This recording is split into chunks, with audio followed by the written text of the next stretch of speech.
अपनी previous videos के अंदर हम केमिस्ट्री की बेसिक्स को डिस्कस कर रहे थे।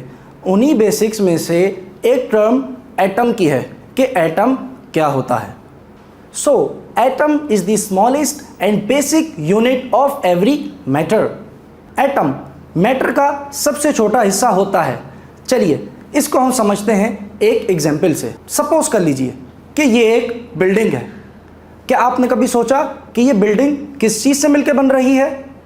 तो जी हाँ, ये बिल्डिंग दरअसल एक ब्लॉक से मिलकर बनी है और ये ब्लॉक आपस में मिल मिलकर इतने बड़े हो गए कि उन्होंने एक बिल्डिंग खड़ी कर दी। अब हम बात करते हैं एटम के स्ट्रक्चर पे कि एटम का स्ट्रक्चर कैसा होता है।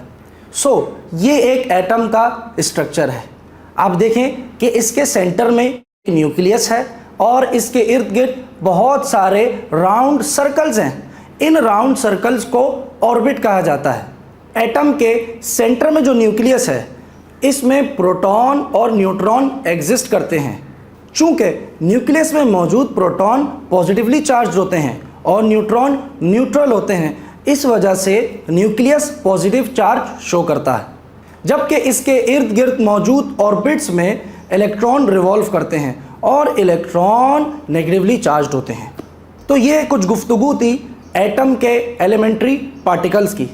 अब मैं आपको एक और मज़े की बात बताता हूँ कि जिस तरीके से ये एटम सब एटॉमिक पार्टिकल्स पे डिपेंड कर रहा है, इसी तरह इसके सब एटॉमिक पार्टिकल्स मज़ीद एलिमेंट्री पार्टिकल पे डिपेंड करते हैं। यानी ये प्रोटॉन और न्यूट्रॉन एक एलिमेंट्री पार्टिकल क्वार्क से मिलके बनते हैं और इलेक्ट्रॉन म्यूऑन और न्यूट्रिनो से मिलके बनता है। So my curious fellows, atom कितना छोटा होता है?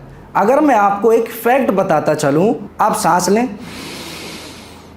तो आपको पता है कि आपने इस एक इनहेलेशन में कितने एटम्स को अपने अंदर ले लिया? तकरीबन 10,000 मिलियन एटम्स को मैंने इनहेल कर लिया। तो एटम्स की बात सिर्फ यहाँ पर ख़त्म नहीं होती है, बल्कि ये एटम्स कंबाइन होके मज़ीद चीज़ें बनाता है।